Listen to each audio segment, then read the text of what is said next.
আপুর উপরেও একটা ছোট ছাদ বাগান আছে, ওইটাই আমরা দেখতে যাচ্ছি।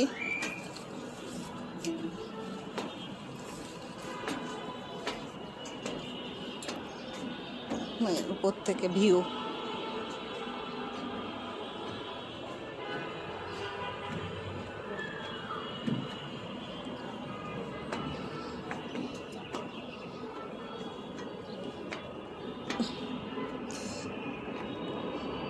এই যে এখানেও কিছু গাছ আছে, এখানেও কিছু সাদা ফুল ধরেছে, জানি না এই ফুলের নাম, বাট এই ফুল গাছটা আমি অনেক জায়গায় দেখি। টগর ফুল বলে কিনা আমি আসলে জানি না, কেউ যদি জেনে থাকেন অবশ্যই কমেন্টে জানাবেন যে এই ফুলটাকে কি ফুল বলে, টগর ফুল বলে না অন্য কিছু।